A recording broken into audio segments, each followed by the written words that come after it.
All right, ladies and gentlemen, if we could ask the chambers to please come to order so that we can convene this morning's meeting. Thank you very much. Good morning. I'm County Supervisor Joe Simidian, and we're going to begin today's meeting with a roll call to establish the presence of a quorum. So let me turn to the clerk and ask her to commence.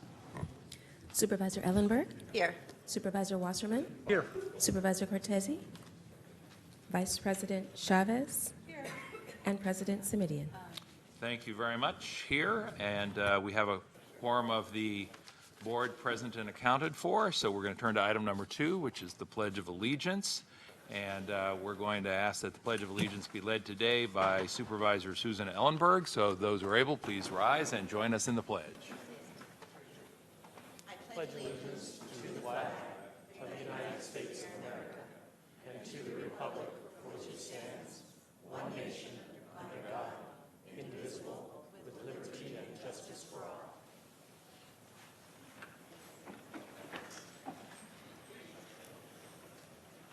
Thank you very much. That takes us to item number 3, which is the invocation. And I believe we turn to Supervisor Ellenberg yet again for our invocator today. Thank you, President Simidian. This morning's invocator has served as Santa Clara County's Poet Laureate for the past year. Described by the Metro as a stand-up poet and comedian, spoken word artist, humorist, master of ceremonies, and San Jose nightlife fixture, Mighty Mike McGee is arguably one of the greatest slam poets in the world. He spent a great deal of his formative years in my district, first at Hoover Middle School and then at Willow Glen High, and began his creative process at the Leviticus Coffee House, where LaBar Studio now stands.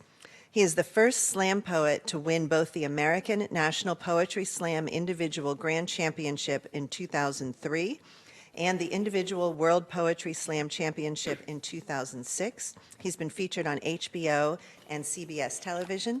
Please help me welcome Mighty Mike McGee. Welcome.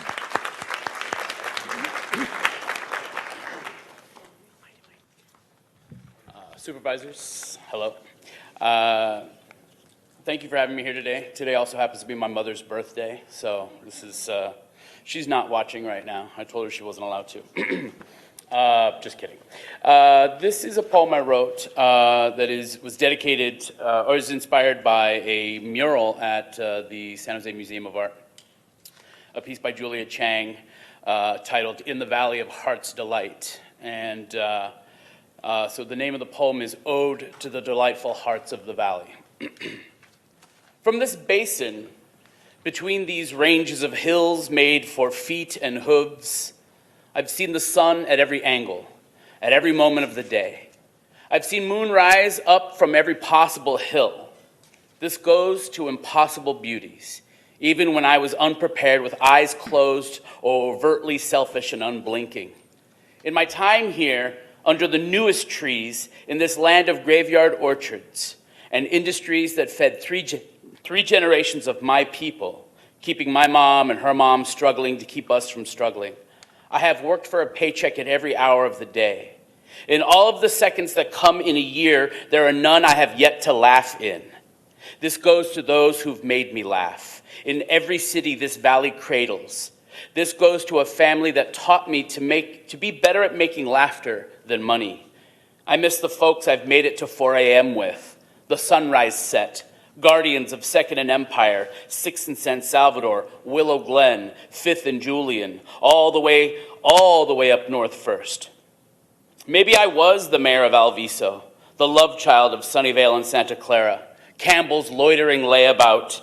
I could write odes to my crush on Milpitas and Los Gatos. I've heard of you. This goes to the protectors of Nancy Lane and the East Side. I think about you often still. To the living history at Alum Rock and King, to the cherry blossoms in Japantown, to midnight at the Midtown Safeway, to leaving and always coming back, to the children who will find love in this valley in between falling into industry and more children and struggle and a balance. Like our 4 impossible seasons, light summer, summer, autumn, and extreme autumn. This goes to the streets in all of our cities, and to the people who use them to get somewhere, but especially to those streets that got to them first, and to those who push everything they own in front of them and yet have nothing to speak of, whose hunger cannot be quelled by hopes and passion, this too is for you. This goes to the valley I hope to die in, if only this body would generate enough ash to cover all the streets I've lived on. There is no perfection in perpetuity. Even a noble industry of fruits and vegetables will be paved over for something a little easier. The sun shines brighter here to see these impossible beauties. They come in glimpses, sometimes in a breeze of mock orange blossoms, in how our motherboards help us put together the right combination of emojis to let the best person we know how much we love them, or how we love orange sauce, laughter, sunlight, and us. This is for the thousands of seconds we've spent together here already and yesterday. Thank you all. Thank you all for filling this valley with your delightful hearts.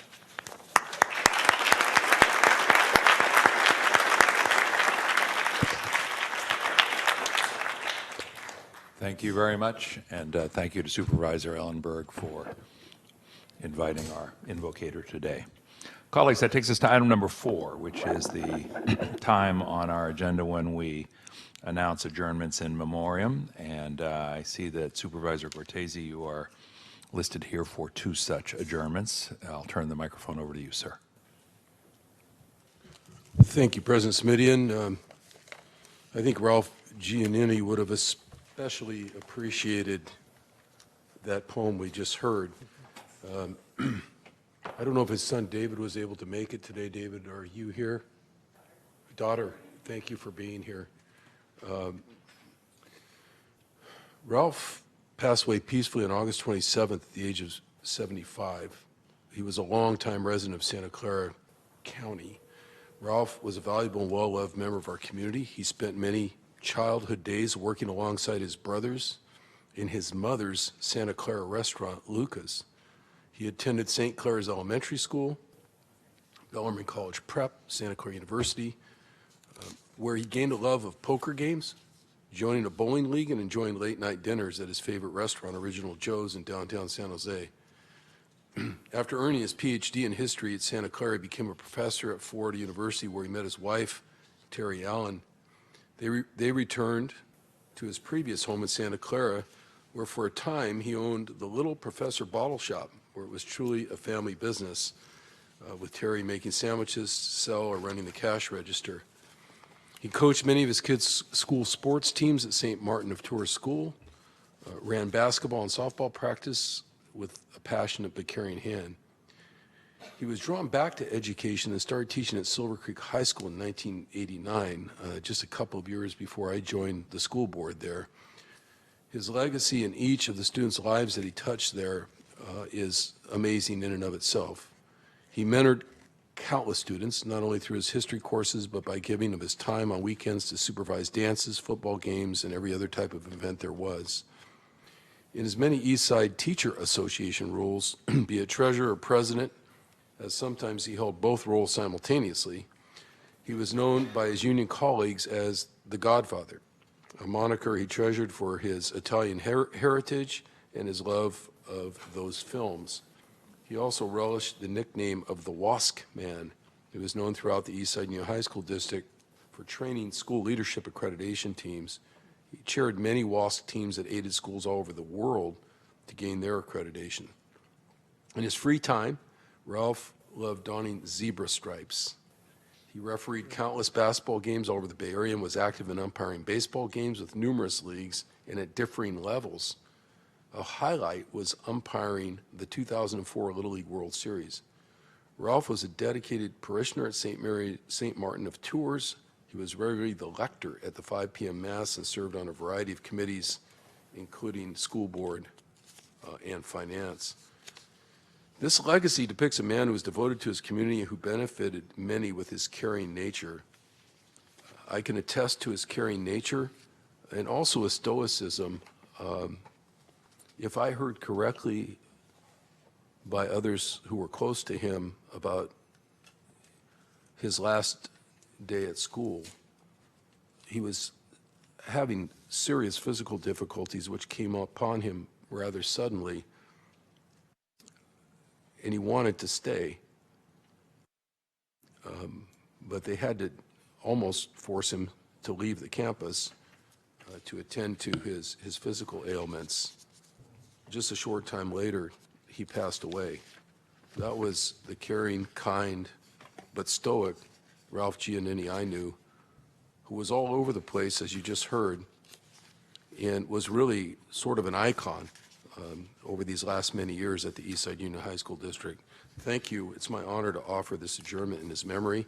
And could we give his daughter a round of applause for being here today? Thank you.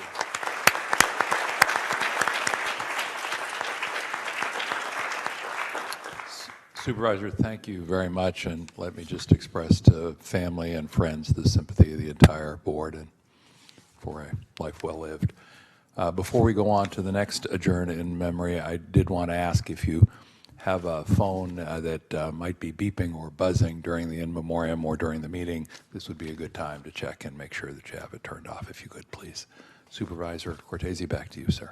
Yes, and I just want to acknowledge I'm going to be a little more brief with regard to the next individual, Roman Gabriel Rocha, who was a member of the extended family of one of my staff members, died at a very young age recently, and was a longtime contributor to many, many activities here in Santa Clara County. So with that, again, I'd be honored if the Board of Supervisors would join me in my request to adjourn also in memory of Roman Gabriel Rocha. Thank you very much. Thank you, Supervisor, and it will be so ordered, and condolences to the entire family, please. Thank you. All right, colleagues, that takes us to item number 5, which is commendations and proclamations. We have 2 or 3 for presentation today. So first up, Supervisor Wasserman.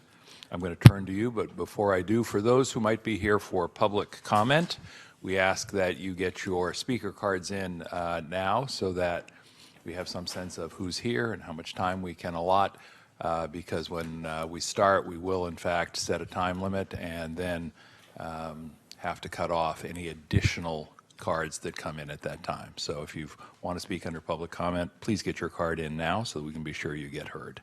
And again, that takes us to item number 5, Supervisor Wasserman.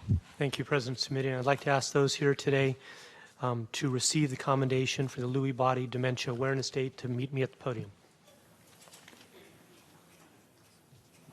All right.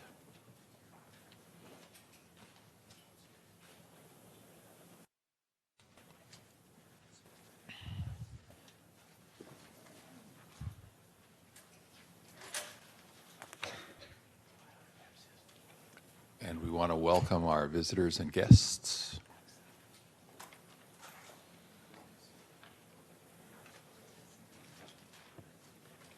And I'm going to turn and speak to them, then we'll turn around for a photo, okay? It's truly my honor to be up here today and to speak about this item. We have a commendation signed by the entire Board of Supervisors, resolving today as the Lewy Body Dementia Awareness Day in Santa Clara County. And I'd like to read it, please. It says, whereas Lewy body dementia, also known as dementia with Lewy bodies, is the second most common type of progressive dementia after Alzheimer's disease dementia. Protein deposits, called Lewy bodies, develop in nerve cells in the brain involved in thinking, memory, and movement, or motor control. Whereas Lewy body dementia causes a progressive decline in mental abilities, people with Lewy body dementia may experience visual hallucinations and changes in alertness and attention. Other effects include Parkinson's disease-like signs and symptoms, such as rigid muscles, slow movement, and tremors. Whereas Lewy body dementia is characterized by the abnormal buildup of proteins into masses known as Lewy bodies.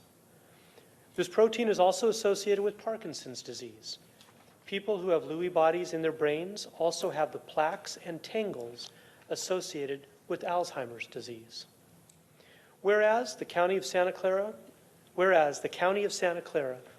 of Supervisors recognizes and celebrates the contributions that Susan Berghoff has made to the county through her tireless advocacy for dementia awareness, supportive services, and research funding to find a cure for Lewy body dementia, a fatal brain disorder that has diminished her cognitive abilities, but not her spirit or her love for others.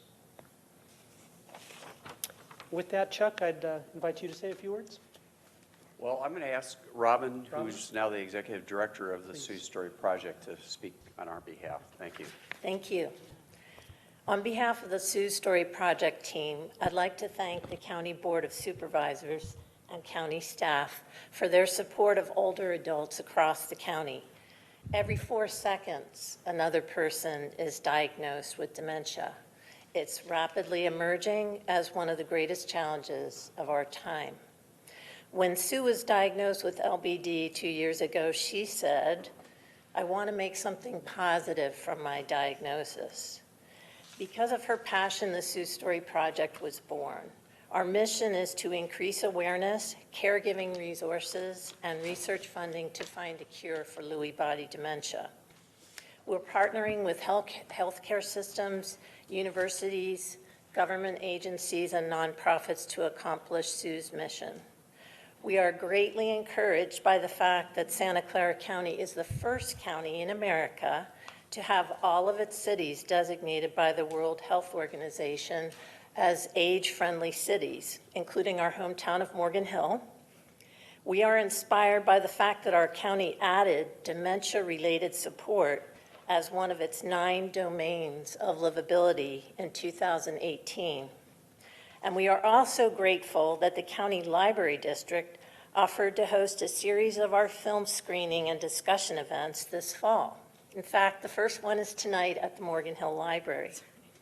Thank you for making dementia awareness and dementia-related support a priority in our great county. Thank you. Thank you very much. And I'd like to acknowledge we have Robin Shepard here, who just spoke, the director of the Sioux Story Project, Chuck and Susan Berghoff, and Peggy Martin, and Nick, is it Gage? Gage. Thank you. Advisory members of the Sioux Story Project. This is an extremely important issue that all of you will face. And the fact that Santa Clara County, I'm breaking down a little bit because I had family members, that Santa Clara County stepped forward and said, we want to help. Santa Clara County is all about health and safety. This is truly a health issue. And I'm proud to be partnering with you. And on behalf of Supervisor Simidian and I that serve on the County Library Board, okay, we're also glad to be partnering as well. With that, we're going to turn around for one quick moment for a photograph, if we may. We'll have you in the middle. Oh.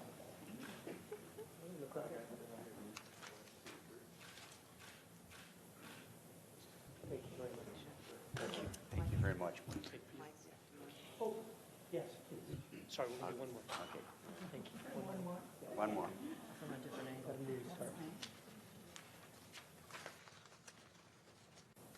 Thank you. Thank you all one more time.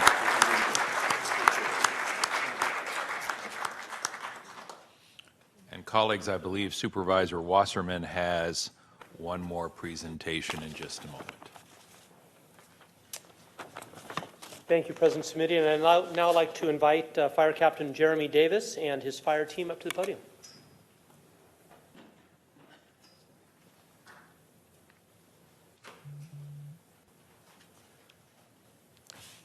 There's a little bigger team. There we go. How are you?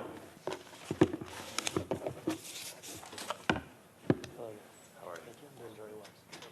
Thank you. Thank you. Thank you all for being here. Thank you. Thank you very much. Thank you. Come on around here. We'll get on both sides. And I'm going to read this commendation as well. This is also signed by the Board of Supervisors declaring this week Fire Prevention Week. Whereas since 1922, the National Fire Protection Agency, the NFPA, has sponsored the public observance of Fire Prevention Week, FPW. I always say it's a sad day at the county when you don't learn a new acronym. FPW, which occurs during the week of October 9th, each year in commemoration of the Great Chicago Fire of 1871. In 1925, President Coolidge proclaimed FPW a national observance, making it the longest-running observance in the United States. Each year, the FPW campaign aims to educate all ages on how to stay safe in case of a fire. Whereas the 2019 FPW theme is "Not Every Hero Wears a Cape. Plan and practice your escape." I like that. This campaign educates you about the small but important actions people can take to keep themselves safe. In a home fire, you may have as little as 1 or 2 minutes to safely escape from the time the smoke alarm sounds. Each year, the Santa Clara County Fire Department promotes NFP's FPW campaign by participating in outreach efforts that span the entire month of October. Whereas firefighters and fire marshals participate in school fire drills annually to coordinate evacuation planning for the safety of students, faculty, and staff. Fire station tours are scheduled to take place at the 15 fire stations within Santa Clara County, Santa Clara County's fire service area. Firefighters provide visitors a tour of the fire station and teach important safety and injury prevention skills. Whereas life and fire safety school assemblies are 60 minutes in length and include skills, demonstrations, music, and magic tricks, and educate students on 8 life-saving skills: stop, drop, and roll, matches and lighters, seat belts, pedestrian safety, smoke alarms, fire escape planning, 911, and helmet safety. Community members are invited to visit County Fire safety booths at fairs and festivals taking place throughout the month of October. Several safety and emergency preparedness classes are offered through the local community centers. And Captain, I'd like to ask you to say a few words, if you will, and then we'll take a picture as well. This weekend I worked at the Las Catascuanas Fiesta de Artes, and Santa Clara County had a presence there. And I'll tell you, these guys are more popular than any other organization or booth or anything else. Adults and children want to meet their fire personnel. And also, I had a personal crisis on Wednesday, and it was the fire department that was the first responder there, and I thank you all for that. Captain. Thank you. You're welcome. Good morning. My name is Jeremy Davis. I'm a fire captain with the Santa Clara County Fire Department. Thank you to the board for the proclamation acknowledging the importance of National Fire Prevention Week. During the month of October, County Fire will be participating in over 120 community education programs and events, and we will reach over 6,000 students through local elementary schools. County Fire works closely with community organizations, businesses, and schools to prevent fires, reduce injuries, and promote resiliency through emergency preparedness. And we appreciate your support for these efforts. Thank you very much.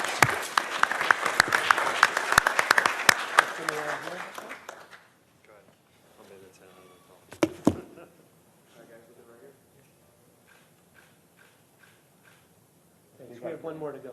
Where'd she go? Oh, yeah. Don't encourage him.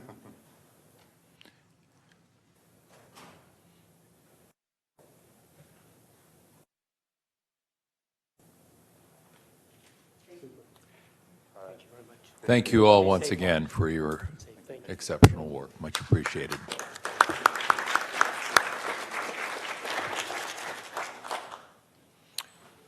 Thank you, and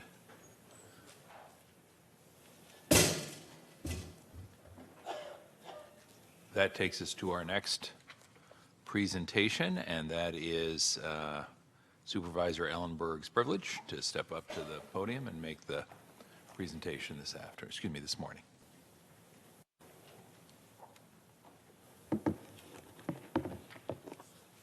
Good morning. Good morning. Thank you. Today I would like to recognize the month of September as Hunger Action Month in Santa Clara County. And while this proclamation is aimed at raising awareness of the real issue that so many of our children face every day, it is by no means the beginning or the end of the real work that's being done. Today, I want to acknowledge that there are nearly 60,000 children in our community who are food insecure. Our children are hungry.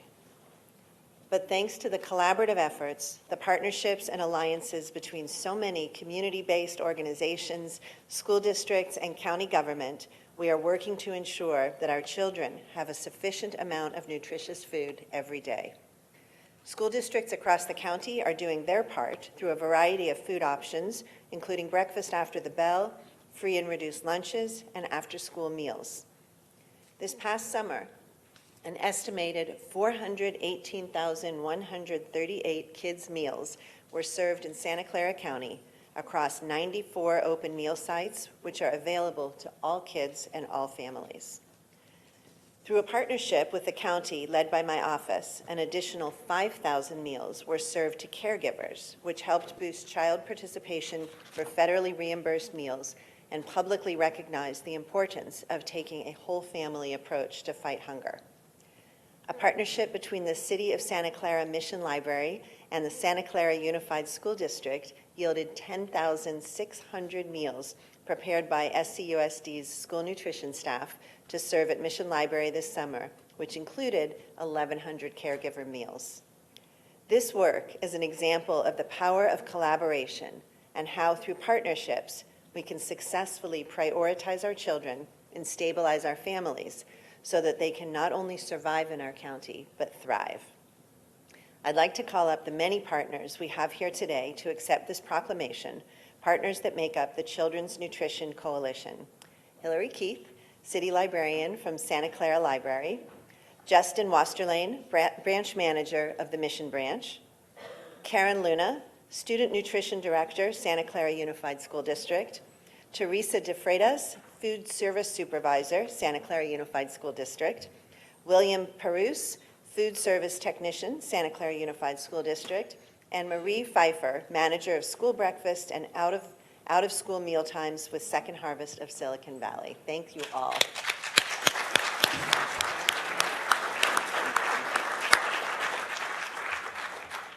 Would you like to say a few words? Thank you very much for this recognition, Supervisor Ellenberg. It's truly an honor.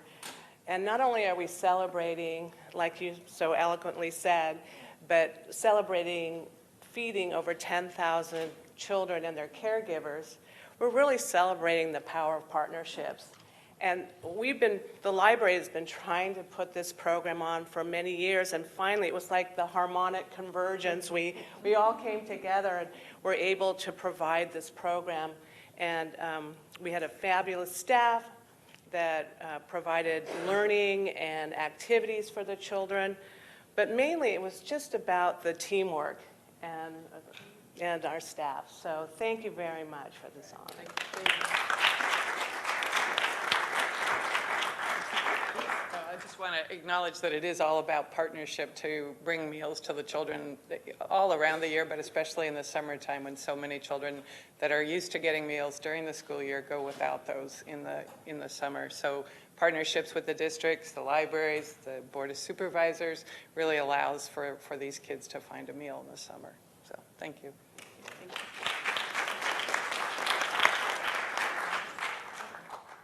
Then we'll flip this way for a photo.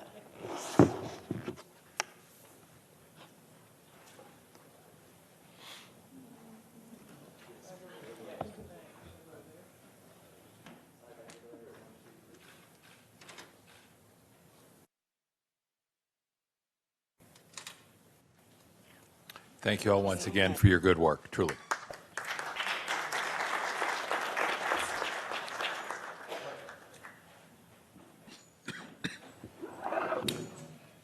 All right, we'll take just a moment for folks who wish to exit to do so and step away from the podium. And colleagues, that takes us to item number 6, which is public comment. Public comment, of course, is that portion of our agenda set aside for comment by members of the public on non-agendized items properly within the jurisdiction of our board. Again, for items that are not on today's agenda. As it happens, we have 15 speakers. Let me ask last call on cards, please. I think we got them all then. We have 15 speakers who would like to speak. Consistent with the rules of the board, we will set aside 1 minute for each of those speakers. I'll call you up, and if you can come up in order, that helps us keep track. If not the end of the world. Evan Dowling, to be followed by Melissa Willett, to be followed by Edelmira Arellano, Marcella, I believe it's Serrera, forgive me, Erica Helms, Shirley Bolton, Ruth Larson, and come on up, sir. Good morning. Evan Dowling, a management analyst in Home Supportive Services. I'm sad to report that I just returned from the District Attorney's Office to where I delivered documented evidence of perjury perpetrated by Renee Botter, who left IHSS management in March of this year. IHSS is sadly a train wreck these days as we rank a failed 55th out of 58 counties in client reassessment compliance. This is in contempt of county taxpayers and in contempt of the public welfare. When Renee Botter was promoted to IHSS Social Services Program Manager 2, the program had an 85% rate of client reassessment compliance. Now it's at 78%, not even meeting the easy mandatory state minimums, thus risking takeover by the state. Ms. Botter has also been a leader in perpetuating a toxic work environment that nearly killed 73-year-old Jeff Jafari on the job, who was carried out on a stretcher and never returned, and the demotion of Sheree Koffel from IHSS based on documented false evidence. Thank you very much. Our next speaker is Melissa Willett. Good morning. Good morning, Melissa Willett, First Vice President of SEIU Local 521. And today you will hear and read from O'Connor hospital workers who, as you know, have been going through a very stressful and chaotic transition into county employment that continues to negatively impact their ability to provide quality patient care. We welcome the progress that we've made in the last couple weeks in gaining a mutual understanding of the issues, but it's clear we have a long way to go to iron out the details at the bargaining table. Additionally, you will hear from our social workers and members of the community that the negative impacts that the imminent closure of the San Jose Community Resource Center would have on the communities it serves. These two issues, the hospital transition and the ill-conceived relocation of the resource center, are symptomatic of the bigger problem, that Santa Clara County, with all of its resources, continues to miss the mark when meeting the critical needs of the residents, and every day it becomes more clear that the only way that these issues will get the attention they deserve is for county workers to strike. Thank you. And our next speaker, please, come on up.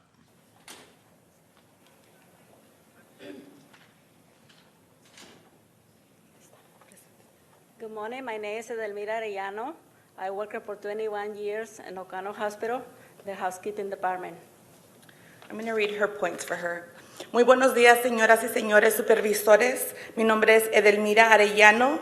He trabajado en el Hospital O'Connor 21 años en el Departamento de Mantenimiento de Housekeeping. Esta mañana estoy aquí para pedirles de su apoyo en la injusticia, situación en la cual muchos de mis colegas y yo nos encontramos. Los últimos 5 meses han sido llenos de gran incertidumbre, ansiedad y, para ser completamente sincera con ustedes, de humillación a nuestra dignidad como trabajadores dedicados.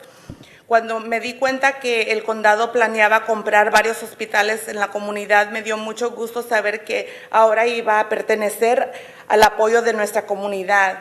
Pero en vez de prepararme para extender mi carrera, estaba tratando de aprender un idioma que no sé para hacer un trabajo de que soy maestro. Yo, como la gran mayoría de mis compañeros de trabajo, esperaba fracasar debido a la barrera del idioma, no debido a nuestras habilidades laborales. Fue uno de los días más difíciles para mí, pero sabía que al presentar nuestras preocupaciones y dudas era posible encontrar una solución. Me dio mucho gusto que el señor Jeff Smith se reunió con nosotros, escuchó nuestros desafíos y anunció que las notificaciones sí iban a cancelar y íbamos a poder quedarnos. Esperamos que esto sea la solución final, pero si no, si alguno de nuestros compañeros se encuentra sin trabajo, estamos listos para luchar. Quizás Es difícil entender que tan importante es la sanitación de un hospital para los pacientes de nuestra comunidad. Como una experta de 20 años en esta labor, les puedo decir que es hora de, en vez de reducir equipo, pensar cómo fuera si ustedes mismos fueran los pacientes. Por años no hemos tenido el equipo adecuado para hacer el trabajo Thank you very bien. much. And a reminder to all, we do allow only 1 minute when we have 15 speakers. We do double that time if there's translation involved, but if there's no translation involved, the time limit will be 1 minute. So please let us know if you want translation time. We're happy to accommodate that, as we always do. Welcome to our next speaker. Thank you. My name is Marcela Cervera. I'm a social worker at Nuestra Casa Family Resource Center. I've been with the county 15 years, and I'm here to ask that you stop the move or closure and let us have time to have our partners and stakeholders in the community look at how this is going to impact them. I've tried to talk to Bob personally, and the message that I'm getting is if you don't like it, leave. That's what he has said to me, and I feel devalued. I feel like my morale is down. I've worked ER, DI, I've worked at many different hats here, and that's the message that I hear my coworkers are getting from the administration, and I don't feel respected. This training and experience that I've gathered here at the county it's irreplaceable. I'm here for the community and the families, not for them. Francesca has said, we don't belong in families' lives. Sometimes we need to be in families' lives when they're in crisis, and we need to have a neutral place where families feel safe coming to see us, because sometimes they're renting a room and they can get evicted if we go there. So just please stop closure. And our next speaker, please. And the rules of our board do not permit demonstrations of support or opposition, so I'm going to again ask that folks refrain from that, and that just make sure that everybody who comes up to the microphone feels comfortable without regard to their point of view. Good morning and welcome. Good morning. Thank you for your time. My name is Erica Helms. I work at the FRC, Nuestra Casa, with the Spanish-speaking unit.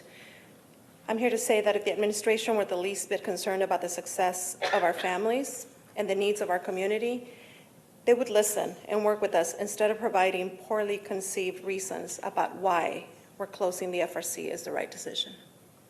Thank you. Thank you. Next speaker, please come on up. Good morning and welcome. Good morning. Thank you for having me. My name is Shirley Bolton. I work at the San Jose Family Resource Center as a social worker with the Nuestra Casa unit. As social workers that work directly with clients, we take great care in building relationships and trust. Right now, we don't have answers to basic questions, and clients have questions, putting that trust at risk. Until last week, my clients did not know that we were moving. What's really a closure? The community has not been involved in this decision, despite that being something that directly affects them. Therefore, we ask you to stop the closure of the FRC. Thank you. Thank you. I believe our next speaker is Ruth Larson, and we'll ask Ruth Larson to come on up, but I'll also announce that following her will be Don Eberhardt, Mark Trout, Eric West, Ken Borelli, Brigitte, Juan Elias, Otilia Miramontes, and Lourdes Gomez. Good morning and welcome. Good morning. My name is Ruth Larson. I've been a social worker with DFCS for almost 20 years. Currently, I work at the San Jose Family Resource Center. Despite what you may be told, this decision to move, which is really a closure of the Family Resource Center, is not client-centered, it's not community-centered, it's not trauma-informed. Community members, community partners, and community stakeholders, organizations were not consulted, as you will hear from others. Staff were simply told what was going to happen. Indirectly, we were told we had no voice in the matter because multiple meetings were held to raise objections, but concerns were not taken seriously. This is why we have come to you. We have not been listened to, and we're asking you to listen to us. This is about community partnerships. It's about circles of safety. It's about networks of trust that have been built over almost 20 years with these neighborhoods, these zip codes, 95122, 95116. Please take us seriously. Thank you for your time. Thank you. And Don Eberhardt, you're up next, then Mark Trout, then Eric West. Good morning. My name is Don Eberhard, and I wanted to acknowledge to President Simidian and the board. This past Wednesday was a special hearing of the Children's, Families, and Seniors Committee. The event was covered thanks to KGO ABC 7. They did excellent coverage, as did Amanda Del Castillo. And the reception I've received from seniors, having sent the information around, it was phenomenal. Great exchange of information. I wanted to also acknowledge the very great support of Supervisor Cortese, with whom I've worked for 2 years. And secondly, back in May 22nd, there was a special hearing of that same committee about tax exemption ability for seniors. That will be item number 12, but basically this is a statewide issue, and I appeal to the board and President Simidian, as a former senator, to try to get this into Sacramento as an issue. Thank you very much. Thank you. Mark Trout, Eric West, Ken Borelli, come on up. Is there any way Eric could go before me? Because I was going to back him up. Just please come on up, Okay. Mr. Trout. Thanks. Eric West told me when he was a police cadet, the guy who was teaching the cadets actually said that Jesus did not take the loaves and fishes and multiply them, and that the Latter-day Saints and the Baptists kill people. Who is this guy? Why are the cadets being taught this? Well, he took the 7 loaves and the fishes and gave thanks, and brake them and gave to his disciples, and the disciples to the multitude. And they did all eat and were filled, and they took up of the broken meat that was left 7 baskets full. And they that did eat were 4,000 men, beside women and children. And he sent away the multitude and took ship and came into the coasts of Magdala. You know, we acknowledged as we saluted the flag that we were one nation under God. This God so ordered the moon, the face. Oh. And why don't we ask Mr. West to come on up?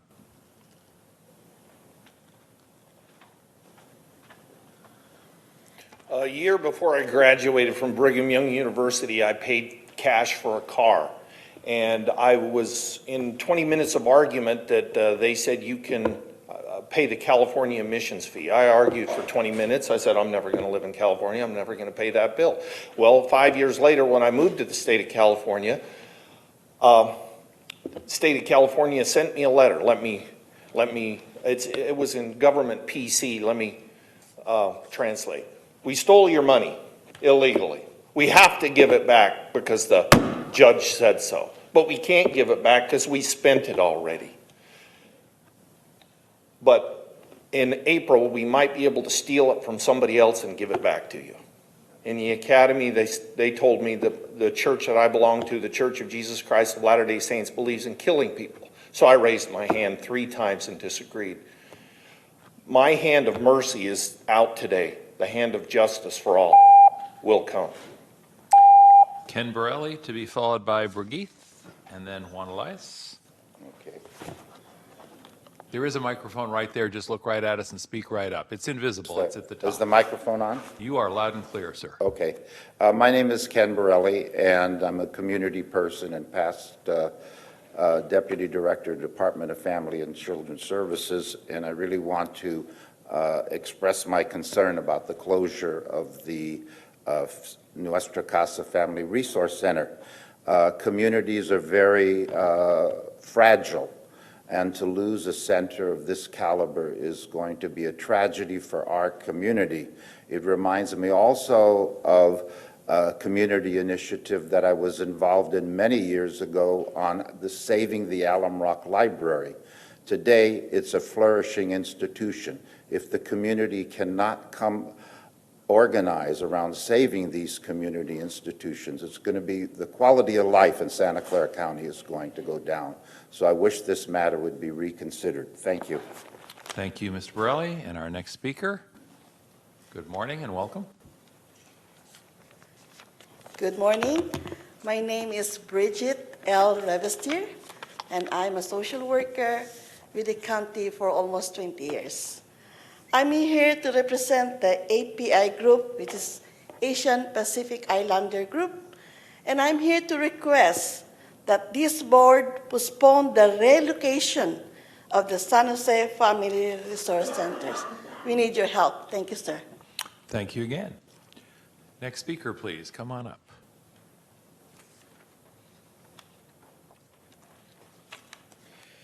Good morning. My name is Juan Elias, County Social Worker at the Nuestra Casa unit at the Family Resource Center. I'm here to request that the board postpone the relocation of the San Jose Family Resource Center as it drastically will impact the families and the communities in San Jose, East San Jose.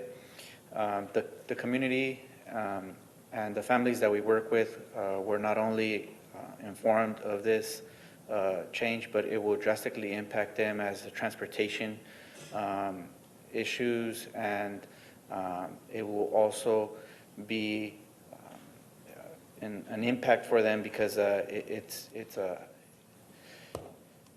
I'm sorry, start over. It's going to be able to give them a, sorry, thank you. That's okay. Let's stop the clock, take a moment, collect your thoughts. It's okay. What I was going to say is that the change for them from going from the community, it's not going to be able to be accessible for them. And that's the point that I was trying to make. Thank you. Thank you very much. And it's Mr. Elias or Elias? Juan Elias. Thank you. Thank you for being with us. Next speaker, please.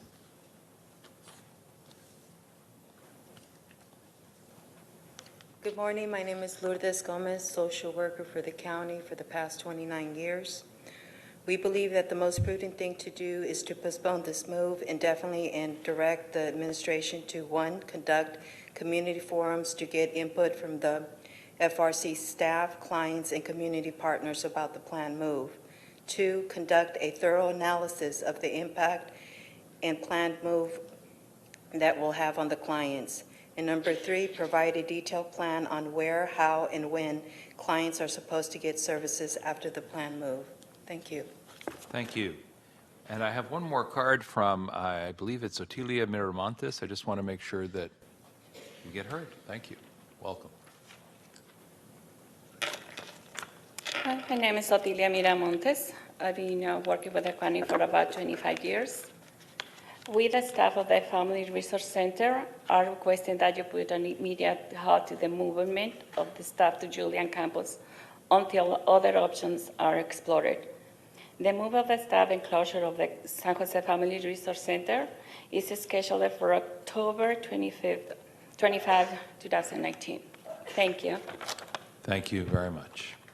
Let me just confirm with the clerk. I believe that's the last card we have for speakers under public comment. That is correct. Thank you very much. And for those of you who are here today who are perhaps visiting for the first time, I should just indicate again, because these are non-agendized items, items that are not on our agenda, we are not permitted to take action today or even engage in substantive comment, but want to let people know they got heard and that there'll be follow-up with our staff. Dr. Smith, you have all that? Yes? Thank you very much. Okay. That takes us to item number 7. Item number 7 is to approve the consent calendar and any changes to our board agenda. And we do have a goldenrod copy that I believe is the most recent update. It's at the back of the chambers for anyone who is trying to follow along. Why don't I ask the clerk to go ahead and walk us through the proposed changes and the various requests from members of the board or administration. We have a request from Supervisor Cortese to hold item number 15 to October 8th, 2019. Item number 15 is to approve referral to County Council to report to the board with options for consideration relating to adopting a resolution that supports the call for an amendment to the U.S. Constitution, establishing that money is not speech. Campaign contributions and expenditures may be limited and regulated by Congress and the states, and only natural persons have constitutional rights. We have a request from Vice President Chavez to hold item number 18 to October 8th, 2019. Item number 18 is to approve referral to administration and/or county council to report to the board with options for consideration relating to the fairgrounds and the Fairgrounds Management Corporation. We have a request from Supervisor Wasserman to add item number 25 to the consent calendar. Item number 25 is to consider recommendations relating to bids for constructions of Main Jail and Elmwood Custody Health Services staff work area modifications. We have a request from Supervisors Wasserman and Ellenberg to add item number 26 to the consent calendar. Item number 26 is to approve license agreement with Elizabeth Bishop doing business as the mental health group of Alcoholics Anonymous relating to providing use of space at county-owned property located at 231 Grant Avenue, Palo Alto, in an amount not to exceed $6,000 for period September 24th, 2019 through September 23rd, 2024. We have a request from the administration to hold item number 27 to October 8th, 2019. Item number 27 is to approve retroactive lease agreement with Stanford Healthcare relating to the rental of 6 parking stalls located at 231 Grant Avenue, Palo Alto, in an amount not to exceed $69,843 for period July 1st, 2019 through June 30th, 2024. We have a request from Vice President Chavez to hold item number 29 to October 8th, 2019. Item number 29 is to reject all proposals submitted in response to the Fairgrounds request for proposals relating to real property located at the Santa Clara County Fairgrounds and terminate the request for proposals process. We have a request from administration to hold item number 30 to October 8th, 2019. Item number 30 is to receive report relating to the development and implementation of a pay equity strategic plan for the County of Santa Clara. We have a request from Supervisor Ellenberg to hold item number 57 to date uncertain. Item number 57 is to consider recommendations relating to the Universal Access Pilot Extension. Due to time limitations prior to the Stanford General Use Permit study session, administration recommends adding item numbers 21, 22, 23, 24, and 28 to the consent calendar. Item number 21 is to consider recommendations relating to restoring lost Title X funding to Planned Parenthood Marmonte. Item number 22 is to receive report from the Finance Agency relating to senior personal tax exemption. Item number 23 is to consider recommendations from the Division of Equity and Social Justice relating to a county strategic plan to address gender-based violence. Item number 24 is the adoption of ordinance number NS-644, adding Chapter 3 to Division B-19 of the County of Santa Clara Ordinance Code relating to the safe storage of firearms in unincorporated areas of the county. Item number 28 is to receive report relating to high-speed rail and an analysis of the proposed fourth alternative for high-speed rail alignment in Santa Clara County for conformance with Board of Supervisors recommendations. NS-20.19.02 was approved on first reading on September 9th, 2019, but it will not be finally approved until it is approved for second reading, which is agendized to occur at today's meeting. For Government Code Section 54953, the following is an oral summary of the positions for which the proposed compensation adjustment is required to be disclosed. NS-20.19.02 increases the flat rate salary of the assessor, district attorney, and sheriff by 3.09%. And that concludes my list. Thank you very much. And colleagues, we do have a couple of speakers on the consent calendar, but first, why don't we see if there are requested changes on the part of members of the board, and then the folks who wish to speak will be heard, and but then they'll know what the current state of the consent calendar might be. So I'm going to start with you, Supervisor Ellenberg, and work our way down the podium. Thank you, President Simidian. Regarding items 40, 41, 43, and 45, I'm happy to keep them on consent, but I want to reiterate the importance of providing clarity to the board and to HHC in particular on the process of integrating staff at O'Connor and St. Louis into the VMC system.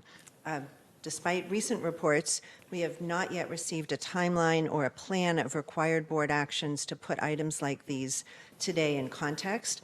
So I would like ESA to be prepared at tomorrow's HHC meeting to outline the board requests that will be forthcoming over the next several months.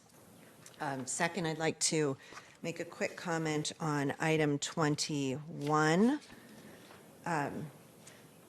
regarding Title X, that while, Title 10, while the delegation of authority will allow for the negotiation of terms, I would like to recommend that the agreement follow the same general scope of services as Title 10, which focuses on preventative and reproductive care for patients in order to accomplish our goal of supporting these specific events for women and youth in our community. And finally, I would like to keep item 23 on the regular agenda, please. Thank you very much. Supervisor Cortese. Thank you, President Smidian. I appreciate that we've noted my request to hold 15 to October 8th. I would also like to hold item 24 for that same length of time. You may recall I asked for that to be held last meeting, and we're just still trying to work out some legal language with county council. That was my referral in the first place. Want to make sure when it comes back, we've reduced the number of questions as much as possible. That's 24 is the firearms item, storage item. I have a question on 28, which I could ask now, and I would like to hear item 22 ever so briefly, I think. There may be a speaker or two on that item anyway. So that's where I'm at. President Smidian, can I make my comment, put my question out on 28, which could be left on consent, and then I could indicate on 22 in advance a couple of questions that I have so that when we take it in order. I'm sorry, 28 is, has to do with high-speed rail alignment. 22 is the senior tax exempt, parcel tax exemption. Can't say that quickly. Supervisor, just because we have a lot of moving parts today, I want to make sure I got all that and that the clerk did as well. She may be a couple steps ahead of me, but I heard you were okay with leaving item 21, page 3 of 5, on the consent calendar as requested or suggested, but that item 22, senior parcel tax exemption, you'd like to pull for some brief questions. Correct. That item 23 would stay on the consent calendar, at least that's okay by you. But that I asked to remove 23 from the you. consent calendar, please. So that's Ms. Ellenberg, thank you. Then item 24, you'd like, rather than acting on today, to hold that item to the October 8th meeting, I believe, if I heard it correctly. Yes. And then forgive me, I just don't have a clear note to myself on item 28, the high-speed rail item. I just wanted to ask a question and hopefully leave it on consent. Okay. I answered the question. Go to it. On 28, I just want to be clear that the portion of the alignment, this so-called fourth alternative that we're dealing with today, is with respect to the South County portion of the alignment only. I have concerns about other parts of the alignment, high-speed rail alignment. I'm fine with this recommendation if it's just San Jose South. And when I say that, I mean particularly focusing on San Martin, Morgan Hill, and Gilroy. Is that the case? Rob Eastwood, Planning Manager, Department of Planning and Development. Yes, the scope of our review of the administration was only from the southern border of San Jose South through the unincorporated areas through Gilroy. Great. I appreciate that very much. I was just worried about prejudicing myself in terms of my vote on anything north of that area. So thank you on that, President Smidian. At least for me, I'm happy to leave that on consent now and appreciate the staff work that was done on it to try to get what we wanted. I think several board members had indicated concern about the options, limited options we were presented with before. And I see Supervisor Wasserman is not concerned about it, so that has a big influence on me as well. The item 22, if I could just indicate why I would like to pull that for a question or two, because I think it would give staff or the administration an opportunity between now and when we get there to give it some thought. I appreciate all the work that was done and the recommendations here that came off of essentially a special meeting of CSFC on this issue that then came forward. My concern is simply that there's a lot of great recommendations in here, but there's no timelines that I could find in the ledge file for producing the outcomes. So I'd like to just, again, between now and when we take it up, presumably in order, that we can get administration to think about what the answers are to how soon, how long, what people's expectations should be on implementation from a chronological standpoint. Thank you. Thank you. Supervisor Wasserman, anything? Supervisor Chavez. Thank you. So if I could, I'd like to start with item 28, and I just have also a quick question about that the issue that's before us today. Rob, sorry. And on that item, my understanding is that the alternative that's being presented today has implications for the way that it would come from South County into the city of San Jose. And in particular, both Congresswoman Lofgren and the city of San Jose have raised concerns about that alternative. Is that accurate? From the administration's perspective, we didn't specifically look at the portion that was in the city of San Jose. We did look more specifically at the areas that were in South County as they ran through the unincorporated areas. I guess what I'm more specifically asking is, are there implications to the vote relative to the opportunities, and does it limit opportunities in terms of San Jose being able to address issues that they've raised? So Congresswoman Lofgren is concerned about the alignment going through the Gardner neighborhood at grade. The city of San Jose is concerned about where it would be at grade versus opportunities for it to be aerial. The feedback we've gotten is there are implications to the recommendation to that outcome and to being able to balance their interests. Is that accurate from your perspective, or do you not know the answer to that? Which either of that is okay. I would say what we had before you in our recommendation does not overlap with that, if that helps. I do know, just as a matter of fact, last week the High Speed Rail Authority actually did select a preferred alternative, so today's report before you is a bit after the fact. I did want to make sure the board knew that. Okay. Maybe what we should do is just, I have more questions, so maybe we just hear it, and I'm sorry to do that to all of my colleagues. No, I think I was just about to say, I think if there's this level of engagement, that it's probably appropriate to leave the item on the agenda. I'm sorry, Rob. And Supervisor Wasserman, I see you leaning in, but can I ask you to lean in when we take it on its regular place? You can. Thank you. Supervisor Cortese, your mic is still on, sir. I'm happy with that. Thank you. Thank you very much. And that leaves us still with Supervisor Chavez. So thank you. On item 21, this is the Title X funding to Planned Parenthood Marmonte. I wanted to thank staff for responding so quickly. I'm comfortable leaving this on consent. The one request I would like to make is that we received a letter from the city of San Jose asking us to do what we were already going to do. I think they were just excited, but they also have a request in front of them for $200,000 that's been brought forward by Councilmember Magdalena Carrasco.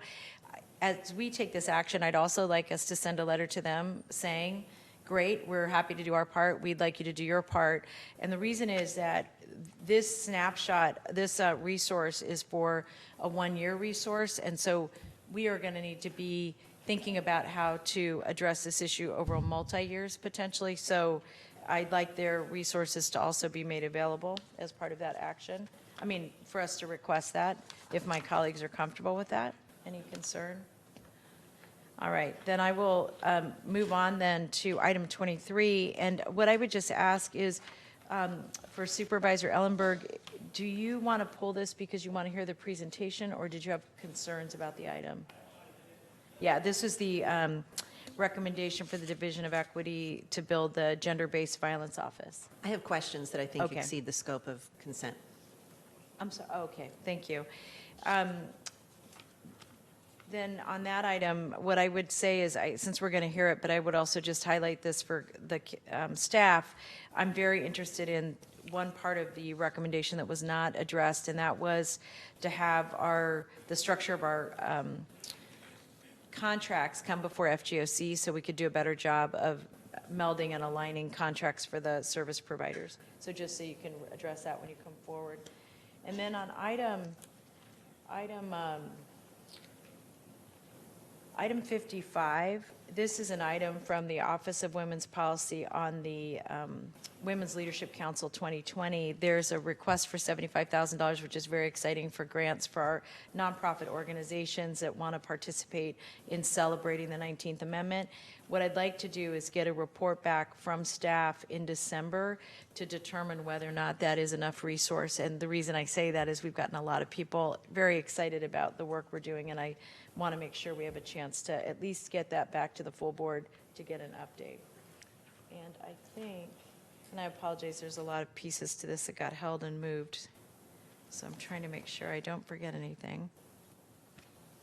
Oh, I too wanted to just reinforce my support for the point that Supervisor Ellenberg raised about 40, 41, and 43. I'm nervous about I know that the staff must have a plan, but it feels very piecemeal on this end, and it's hard to understand exactly how we're proceeding. So I'm looking forward to you getting that report, and then also for that report to be shared with the board.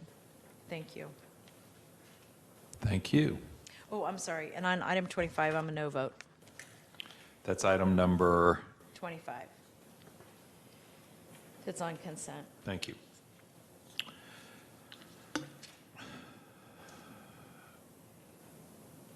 Then I think what I will do is say that it is my intention on item 25 to be an abstention. Appreciate the staff follow-up, but still got concerns going forward, so I will abstain to express the lingering concern. On item 55, the 19th Amendment grants that Supervisor Chavez was just referencing, I just want to confirm with staff that the intent is that those will be available countywide and that there'll be some distribution between and among all geographic parts of our county. That may be implicit, but I want it to be explicit before I vote on it. Yes. Thank you, appreciate that. No? Yes? No? Okay, okay, that's why I asked. And then I will be a no vote on item 81 as well, and that which remains. Any other items, colleagues? Supervisor Chavez, I see your light's still on. All right, then before we ask for the voting screen, so let's hold off. Madam Clerk, I want to indicate that my understanding of the requested additions, deletions, changes from our goldenrod script is that Supervisor Chavez casting a no vote, and I'm abstaining on item number 25. And then at the request, and colleagues, please correct me if I get this wrong, of item 20 of Supervisor Cortese, item 22 will be pulled from consent, or not placed on consent, I guess I better should say, and will remain on the regular agenda today. Item 23 will remain on the regular agenda today pursuant to the request from Supervisor Ellenberg. Item 24, dealing with safe storage, will be held until October the 8th, if I heard the specific request correctly, and Supervisor Cortese is nodding that that is indeed the date at his request. And then item number 28 will be will remain on our regular agenda because there do appear to be comments and/or questions. Madam Clerk, did I miss anything else, colleagues? Does that sound like it incorporates the? I know there were additional directions, but in terms of what stays, what goes. Yes. All good. And then let me just add one more thing myself, which is on item 24, the safe storage item. I'm actually pleased that it's going to be held for at least another couple of weeks, because I think it would be helpful to hear more from staff about outreach on this item, and both prior to its effective date and then also after its effective date. It does have the effect of making a first infraction a $500 fine for the infraction, but then the second and any subsequent offenses are 6 months in jail or a $1,000 fine, and each day of noncompliance is explicitly called out as a separate infraction. So, there are going to be, a separate misdemeanor violation, I should have said. There are going to be, I think, many hundreds, thousands of folks who are affected by this in the unincorporated area, and I know the goal is compliance, not citation. So I think if we're going to take the action, we'd be well advised to have a good plan for outreach in place before, rather than just hope that word somehow gets out, because I don't think it will. All right, with that request made, we do have two folks who would like to speak to us under consent calendar. The first is Don Eberhardt, and the second is Ren Bradley. Don Eberhardt, come on up, and Ren Bradley, you will be the second and I believe only other speaker. Good morning, Don Eberhard. The item 22 involves the ability of seniors to receive exemption from special school property tax assessments. I appreciate Supervisors Cortese to take it off the consent because there's no schedules. On this item, I had hoped to have Glenda Cressup, the Executive Director of Heart of the Valley, here. She had personal emergency. She couldn't come. So through the clerk's office, a one-page scenario email has been entered the record. Supervisor Chavez, Supervisor Cortese, is it possible you could highlight what she has written versus my time here? The other thing is that in talking with seniors, we're not asking for exemption from all school taxes. It's part of the infrastructure. But assessments over and beyond that, if you're 65 or older, you are eligible. You should have the right to easily apply and receive. With regard to the schools, since the May 22nd special hearing, I have not seen anything proactively from any of the schools. I haven't heard anything from the superintendent of schools for the state, nor anything from Supervisor or Senator Bell's office. I'll give you a case in point. I just talked to a senior at my fitness center that wasn't aware of it. He's over 65. He has grandkids living with him. He basically thanked me for making him aware, but he said, does this negate my ability to have my grandchildren go to school here that are living with us? And the answer is no. So the main point here is that seniors deserve a break, and I very much welcome having the board handle this at the county level and also promote it to the state level. It is a statewide issue, all counties. Thank you very much. Thank you for your comments. Next speaker is Ren Bradley. Ms. Bradley? The item that was just referenced has, at the request of a board member, remained on our regular agenda, and the comments from the speaker can be considered at that time. Ms. Bradley? Good morning. My name is Ren Bradley. I'm a social work supervisor in Child Protective Services and also the vice president of our chapter. I'm here to talk on consent item 41, and I love the word that you used, Ms. Ellenberg, context. There are 47.4 positions that are being recommended to be unclassified from St. Louis and O'Connor. We know, we're not opposed to that, but it is piecemeal because we have other classifications. For instance, the food service worker twos that already took the test on the 13th. They're supposed to find out this Friday whether they passed or not, but I've spent a lot of time at O'Connor and St. Louis, and I haven't found one worker who thinks they passed the test. So if we're doing this, I thought it was going to be a broader inclusion of the workers so that every worker at both of those hospitals had a level of comfort, that they knew they were not going to get a notice in the mail. So that somehow got missed in the context. And so I'm urging you to really, let's do something more comprehensive. I will say today we are meeting. We have a group from O'Connor and St. Louis and our county workers that are meeting to meet and confer on the issues such as testing, We also have to look at the mismatching that still is occurring and the salaries that were misplaced. So we are going to be doing that today at 1:30. I'm certain you'll get a report on that, but I also urge you to get a report back from the union on this. Thank you very much. Thank you. Colleagues, that item does remain on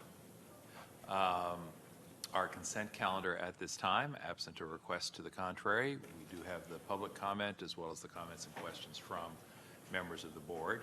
Madam Clerk, you're good to go, clear on what stays, what goes. All right. Colleagues, any last comments or questions? Supervisor Chavez, I just had a before we pull up the question. screen. Yeah, I wanted to ask, Liz, did you want to say anything, or are you okay with us being on consent? I'm thrilled. Okay, I just wanted to make sure I didn't miss you. Thank you. Okay. Thrilled and thank you are always welcome. So we will ask clerk to please display the voting panel on the screen. We will ask if there's a motion to approve the consent calendar as amended, as well as the calendar update. There is such a motion from Supervisor Chavez, seconded by Supervisor Cortese. We'll ask all 5 members to please vote on the screen. That having been done, we'll ask clerk to display the results and announce that the amended consent calendar and update passes on a 5-0 vote. Thank you all very much, and thank you for making your way through a long and challenging list of items, colleagues. Before we go to the next item on our agenda, I should just indicate that it was my plan today, colleagues, to make our way through the rest of the agenda as expeditiously as we can, then take a break sometime around 12:30, so that and would finish up whatever item we're on then at that time, and then allow a lunch break, if you will, and then come back at 1:30 for the time certain hearing on the Stanford General Use Permit background workshop today. Okay? So that's the plan. That takes us then to item number 8. Item number 8 is a public hearing, and so I'm going to announce that the item, a little bit formally here for public hearing purposes, is the application for landmark designation and historical property preservation, and this is again item number 8. We're going to have a public hearing here in just a moment, but right now I'm going to ask the staff to present their verbal report, if any, that summarizes the agenda item and your staff recommendations. Who would like to present? I will be. Thank you, President Simitian, esteemed members of the Board of Supervisors. My name is Robert Salisbury. I'm a senior planner with the Department of Planning and Development. The project before you is to consider a request to designate a property as a county landmark and enter it into a Mills Act contract at the request of the property owners. The property owner is here today in the audience. The property is located at 10625 Olive Drive, San Jose. And this property meets the criteria established under County Ordinance Code C-17-5, in that it's 30 years old, or 50 years old or older, retains historic integrity, and it embodies the distinctive characteristics of a type, period, region, or method of construction. It's an excellent example of mid-century modern architecture. The residence was originally constructed for Hugh Stewart Center Jr., the son of a locally prominent railroad developer and attorney, and his wife, Jane Archer. She was the granddaughter of a local judge and early settler in San Jose, Judge Lawrence Archer, who twice served as the mayor of San Jose. The residence was designed by 2 prominent local architects, Hollis Logue Jr. and Alan Walter. They're both considered local masters of the mid-century modern style. Alan Walter is best known for his large public buildings, which actually includes this very building that we're sitting in. Hollis Logue, while not as well known as a residential architect, designed the now demolished San Jose International Airport Main Terminal C. The required initial inspection was conducted by county staff, and I can report that the residence has changed little since its construction and continues to embody the mid-century modern style of architecture. Let me say thank you at this point and ask board colleagues if they have any clarifying questions of staff. All right, if not, then I will open the public hearing and ask the clerk if there are any speakers who wish to speak on this item. There are not, so let me ask a second. There is. That's why I always ask a second time. And if we can ask you to fill out a yellow form once you're done. Come on up right now, though. We want to be sure you're heard on this item Thank you. before we close the public hearing. My name is Daniel Dietrich, and I am the current owner. of the Hugh and Jane Center House. I just wanted to thank the Santa Clara County Board of Supervisors for considering allowing us to preserve this exemplary structure and hopefully make it a county historical landmark. So I just wanted to thank you.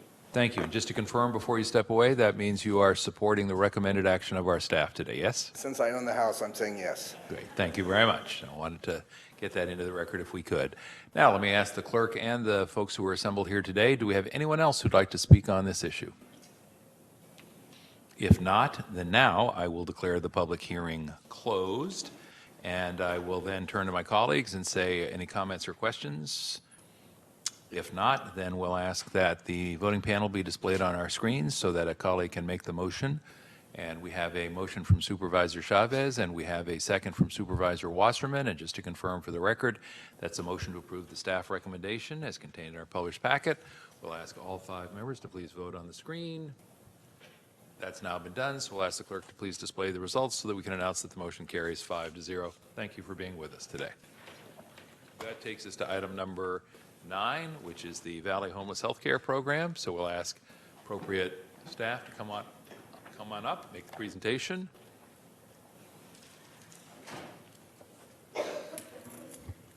Good morning, President Simidian, members of the board. Dr. Smith, Celine Ho, Health Center Manager for the Valley Homeless Healthcare Program. I'm here on behalf of Paul Lorenz.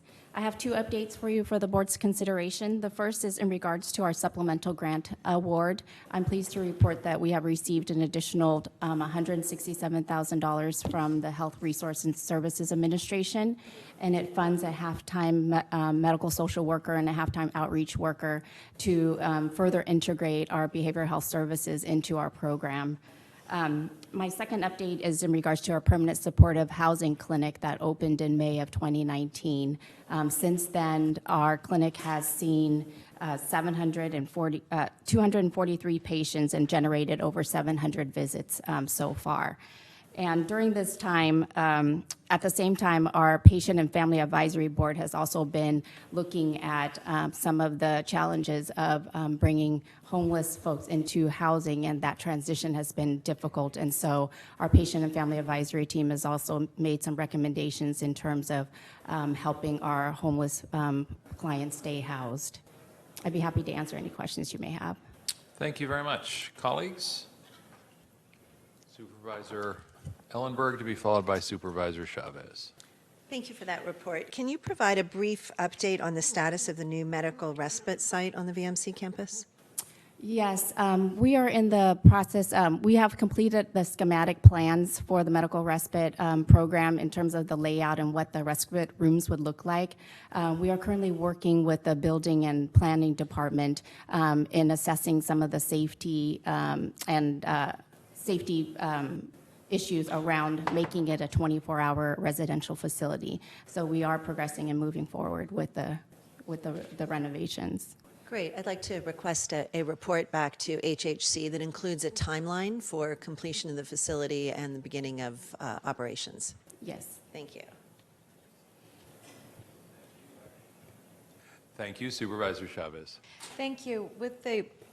First of all, thank you for the report. You all are doing amazing work. I'm wondering with the changes in the structure that you're making, especially as it relates to helping people be ready for housing, if the emphasis then is much more on mental health services, and if so, are you employing more mental health services in your new approach than you had in the past? Our model of care has always been an integrated behavioral health model, and so embedded within the permanent supportive housing model is a psychologist, psychiatry, and they are stationed in the permanent supportive housing clinic, and so those clients are brought over to the permanent supportive housing clinic to receive mental health services. Right, but are we needing more of them, or is the way we're staffed managing that workload appropriately? We will need, currently there's only a half code. As we're ramping up, we do feel that we will be needing additional mental health providers. Great, thank you. Thank you very much. Any additional comments or questions from members of the board? Do we have any comments from members of the public? The clerk indicates for the record we do not, so let me ask that the clerk please display the voting panel on our screens. See if we have a motion. We do, from Supervisor Ellenberg, and a second from Supervisor Chavez. And there are, colleagues,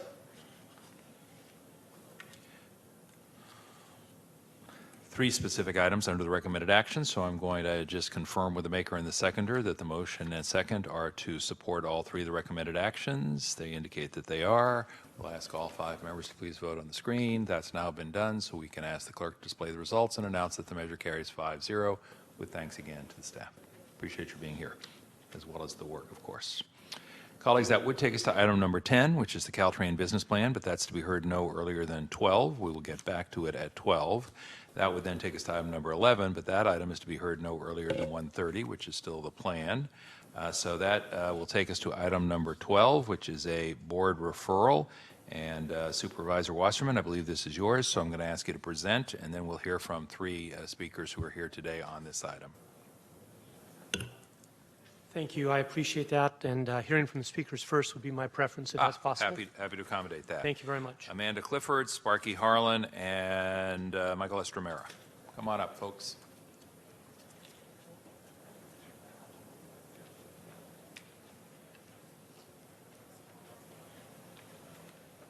Hi, Sparky Harlan, CEO, Bill Wilson Center, and I wish to thank Supervisor Wasserman for bringing this item forward.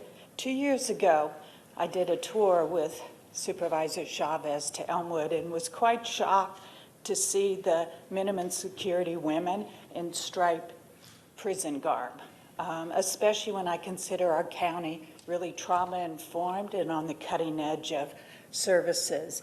So when I asked about it, I was told, well, they don't really complain. There's no concern. And I sometimes think that we don't see things that we're just used to having there.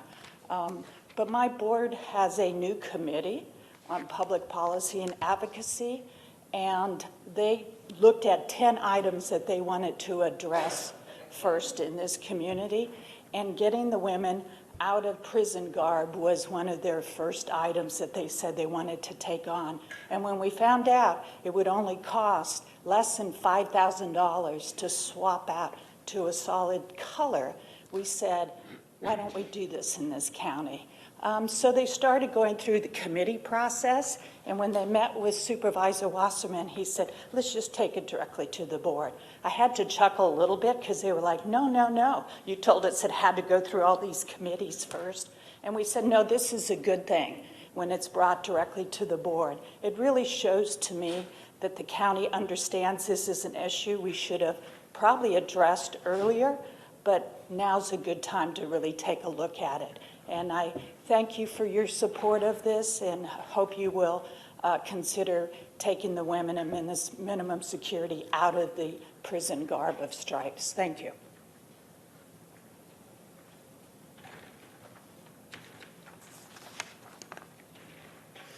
Hi, everybody. My name is Amanda Clifford. I am the Policy and Advocacy Associate for Bill Wilson Center. Thank you to Supervisor Wasserman for bringing this referral forward. Bill Wilson Center's Board of Directors decided to tackle this issue for multiple reasons, but most importantly, it aligns with our guiding principles.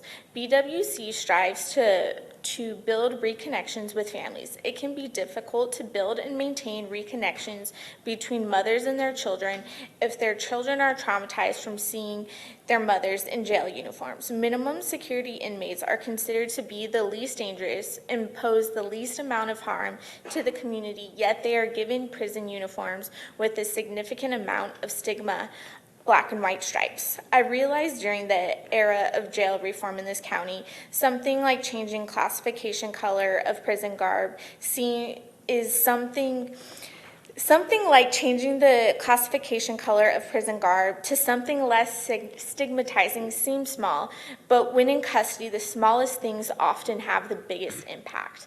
I would like to end by saying thank you to the Board of Supervisors for hearing this issue.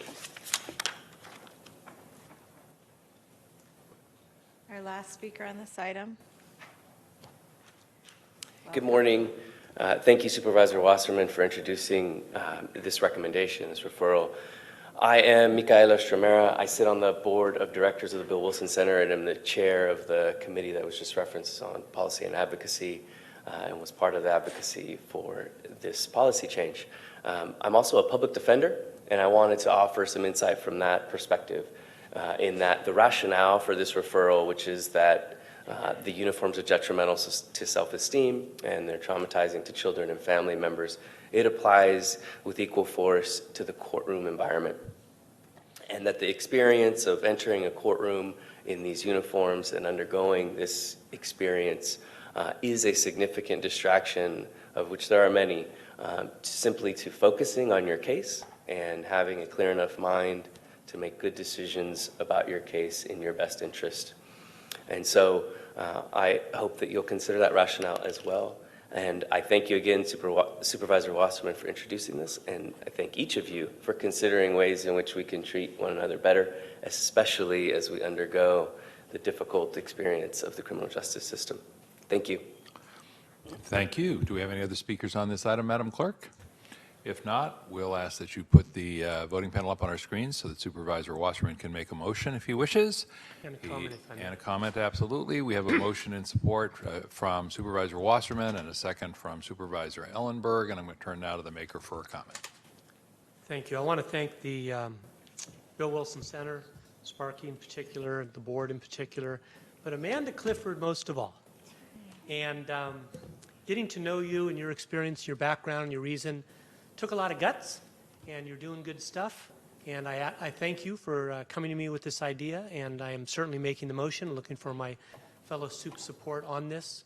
It's a great day when we can do something that seems common sense and simple and $5,000 and make a big difference. So thank you very, very much, Amanda. Any other comments from members of the board? Supervisor Ellenberg to be followed by Supervisor Chavez. Thank you. Thank you so much, Supervisor Wasserman, for bringing this referral forward. Your referral does make a strong argument that was echoed in the comments that wearing the striped uniforms is detrimental to self-esteem and traumatizing to the children that visit their mothers in jail. I would just like to note that men are also not immune to low self-esteem, and many have children that visit them. And I wonder if you would consider amending your motion to include looking at the cost of making that transition for the minimum security men as well.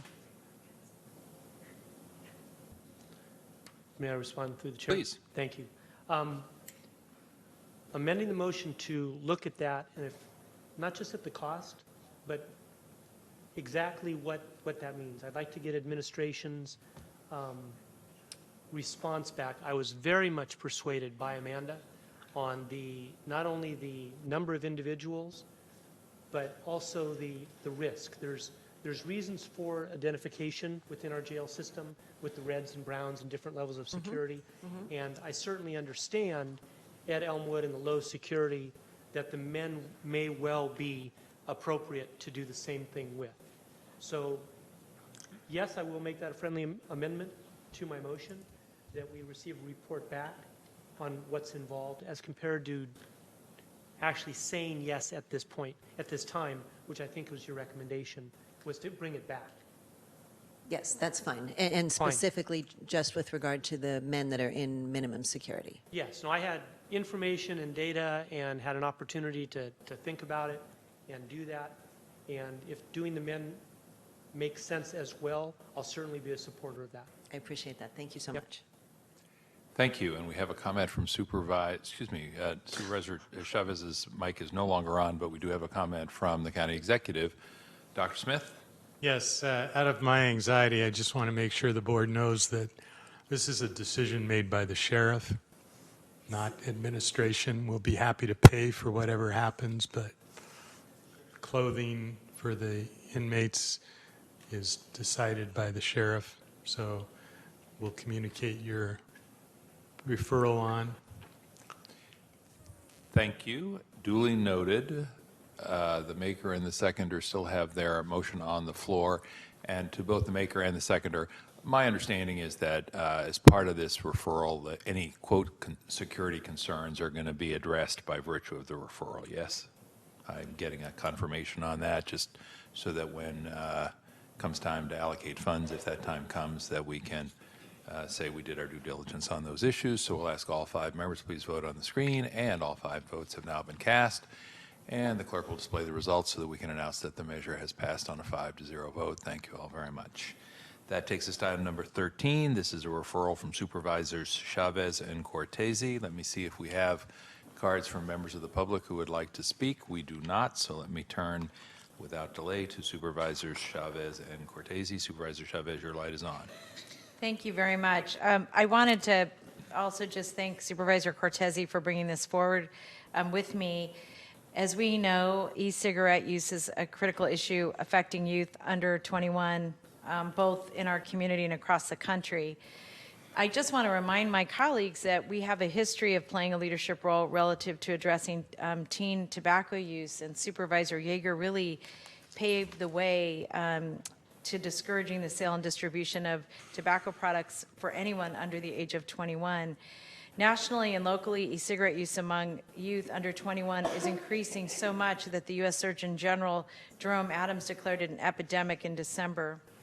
According to the Centers for Disease Control and Prevention and the American Journal of Prevention Medicine, e-cigarette usage by high school students across the nation increased 78%. I want to say that again, it increased 78% between 2017 and 18. That number is staggering. What it means is that from our public health, Santa Clara County Public Health Department reports that many teens in the county are using these products. Almost 1 in 3 of our youth have tried vaping, and many more are at risk. This dramatic increase in e-cigarette usage has many causes, which obviously include a predatory, well, obvious to me, predatory marketing tactics targeted at children, misinformation about the health effects and substances in e-cigarette products, and cultural acceptance of e-cigarettes by youth. Firstly, inspired by the recent San Francisco ban on the sale of the distribution of e-cigarettes, we are requesting the board enact a similar ban, and we're also asking for a report back on what the staff's recommendations are relative to this this referral.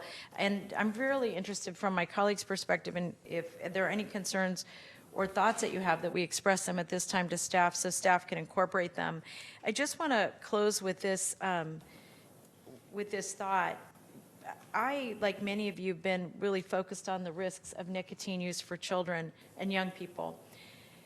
The amount of nicotine that a young person can ingest that would have taken them hours with cigarettes now can happen in minutes.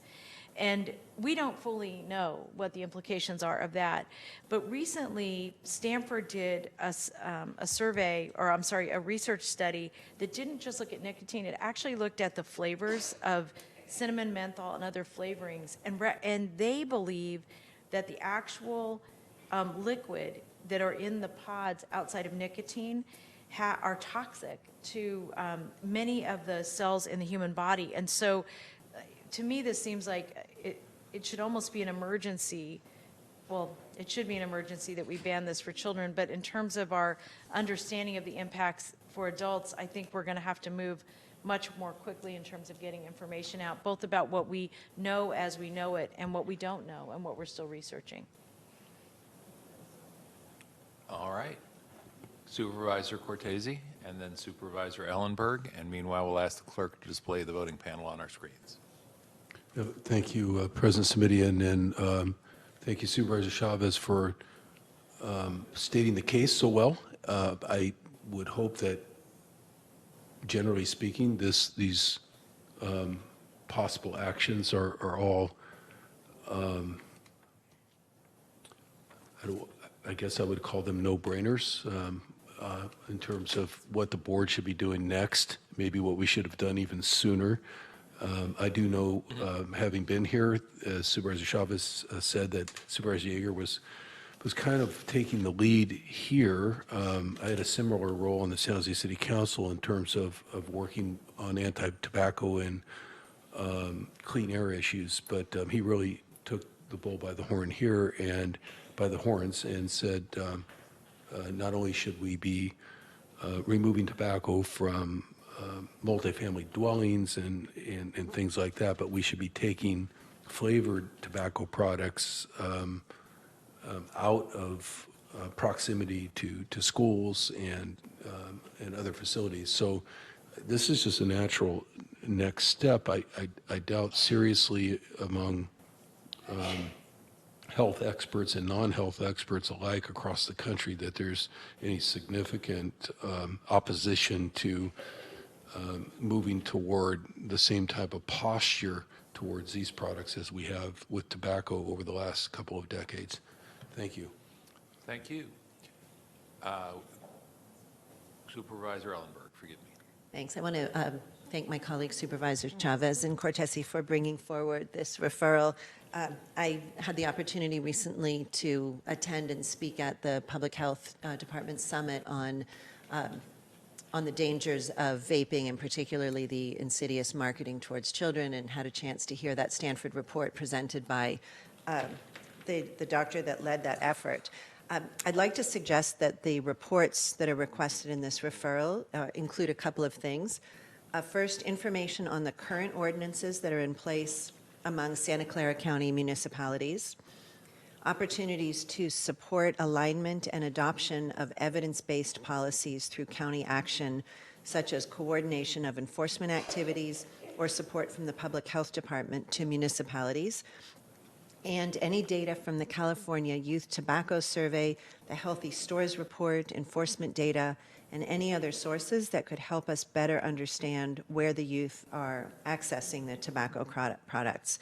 And finally, I think it would be helpful for the informational reports under actions B and C in the referral come back in October, either to HHC or the full board, as you prefer, for consideration prior to the November 5th review of options on the county ordinance. Susan, could you say more? Is that just so so people can really think about them? If we're going to vote on November 5th, I'd like to be able to have all of this information and see what's already happening across the county, how we plug in and how we can support those efforts. I know that, since that is a firm date, I want to make sure to have that information before. Forgive the interjection here, but I was going to suggest that we might hear the item at Health and Hospitals Committee prior to the November 5th timeline, because we do have a committee meeting on October the 30th, the week before. That would give a little more time for sunshine on whatever is before our board on the 5th, but would not delay the item coming to our board on the 5th, since the meeting would be on the October 30th agenda. Yeah, I think that's fine. I don't have a problem with it going through committee. The only thing I would want to recommend, first of all, I thought all of your feedback was great, and we should absolutely incorporate it. And I appreciate that thoughtfulness of how we proceed. I do think the reason I like the idea of it being presented both at HHC, but also here, is that we actually have quite a lot of our own experience relative to the work we've done on tobacco already. And one thing I thought you might be referring to, Susan, is that years ago, the county put some money together so that any municipality that wanted to look at stricter regulations around tobacco could do so. I will tell you, I was a little surprised at some of the cities' responses to it. So I think this is information the staff already has, because some cities were a little more aggressive than others were in terms of the ordinances they put together. The bigger question, so I think that we probably have that, and I think it would be really good for the board to hear that. I think one of the bigger questions we have to ask ourselves is the implications of creating tight constraints around e-cigarettes and still not doing the same for regular tobacco products. And it's just something that we need to, I actually am really interested in the staff giving us feedback on that debate, because it's an emerging debate around whether or not one action that we're taking negatively impacts another action, including whether or not it helps people not smoke. That all being said, my guess is that we're going to take a first step, and it will be a series of steps that we have to take to address this bigger issue about how we really support people making healthy decisions and don't take an action that that has consequences that we don't yet understand. And frankly, I think we're going to have to be flexible. Our tobacco work has been in place for some time. And I think in particular, Dave raises a good point. I completely forgot about all the work you did on this at the city, but we do have some history in the county in terms of how we address these issues. And then one last thing that you prompted for me that I would just like to ask the staff to think about too is that it's clear to me that we don't know how to talk to young people necessarily about this issue yet. And what I would just really like to encourage as part of any work plan that comes back to us, that we have a really thoughtful plan about how we talk to young people. Because I will say, Mike, I was active in the anti-tobacco work too, actually wearing a different hat. And what I was surprised at is that we attracted a lot of kids who weren't smoking and would never smoke to have a conversation with us about cigarettes. And we really have to talk, now that so many children are vaping, young people are vaping, and they are kids, we got to figure out a way to have conversations with them that really help us understand any kind of communication plan we have. Because I think, you know, one more poster contest, I don't know. I mean, they're good, but that's really not what we're talking about. There's something much deeper going on. So I'd really like your brainiac thinking about that. Thank you very much. Supervisor Cortese.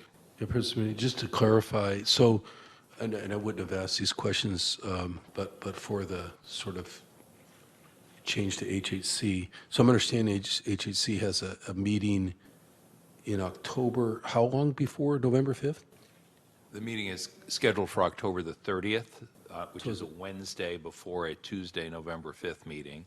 So my concern, and then I'm just looking for some response to this that satisfies my concern, is that November 5th, falling so close to that committee meeting, I hate to see whatever the recommendation is, presumably some ordinance language or draft ordinance language on the banning of e-cigarettes to be held up at all. And that's just item A. I understand B and C could, in theory, could be worked over in committee time and again, or they could be deferred to you know, we could hear those issues in late November or December in terms of education, dissemination of informations, you know, other ideas besides just the ban. But 6 weeks from now, at best, we would be taking up a ban. That's 6 more weeks of e-cigarettes being out there in unincorporated county. So I'm kind of in a hurry on A, is what I'm saying. How do we ensure that we stay in a hurry on A? Well, my understanding was that the item was scheduled to come back on the 5th. Did I misunderstand that? If not, then as I indicated earlier, I'm happy to have the item come back on the 5th. I just want to agendize the item for discussion at the October 30th meeting of the Health and Hospitals Committee. But as I think I indicated earlier, with no expectation that that would delay any consideration on the 5th of November. Okay, that's what I was looking for. Thank you. Thank you. All right. Then we'll see if there's a motion. There is from Supervisor Chavez. There is a second from Supervisor Cortese. Are there any additional comments or questions? President Simitian. Let me, before I go to Mr. Williams, confirm with the clerk that there are no speakers on this item. There are not. Now let me go to Mr. Williams, the County Council. I did just want the board to be aware of timing-wise that the agenda for November 5th will publish on October 30th. Just so that's clear. And just so it's clear for the third and final time, I hope, the item will be on November 5th, but that item will also be heard at the October 30th meeting of the Health and Hospitals Committee. And every expectation, including mine in announcing that, is that the item will not be delayed in terms of its hearing on November the 5th unless it's at the request of some other board member for some other reason. All good? Okay, then we'll ask all 5 members please vote on the screen. And all votes have been cast. The motion carries 5-0. Thank you very much. Then that takes us to item number 14, and here again, it's a board referral. Supervisor Chavez, the item is yours. Thank you. So this item, just for my colleagues, is an item that we heard at our senior hearing that we did this past week that Supervisor Cortese and I did through the Children's Family Seniors Committee. And one of the reasons I'm raising this is that there are already a lot of activities that the county's doing and PG&E and other agencies are doing to provide emergency preparedness information, particularly around PG&E's desire to shut down power under certain conditions that could spark fires. The risk is that we genuinely don't know how long they will keep the power out if they do this. The second is we don't know when, even if they want to turn the power on, what their capacity will be to do that, because some of these have never been turned off. And as we learned even from the county building, that we turned the power off because of an arc, and then we couldn't turn it back on. So I'm asking the administration to continue to conduct outreach and convene key service providers and select individuals with neighborhood associations to inform them of the risk. The second part of this referral to administration is to provide specific training and support to our county-sponsored programs like in-home supportive services representatives, which there are over 17,000 of, and working with SEIU to carry out these trainings. And we should be looking to PG&E to fund them and to fund any kind of information programming we're doing throughout the organization. In addition to that, we have other partners that deal with the frail and elderly, like SourceWise, that should also be included in any kind of training and referral.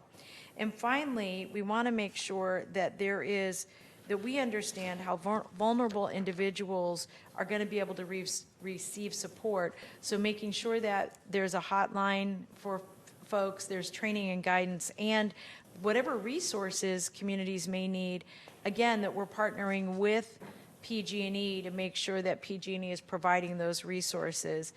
And then the other is that it appears to me that it would be very important to maintain an outage volunteer contact database for our staff who already do a tremendous amount of work under Dana's leadership in the Office of Emergency Services, so that that's a tool that we can build on both now and as we move into the future.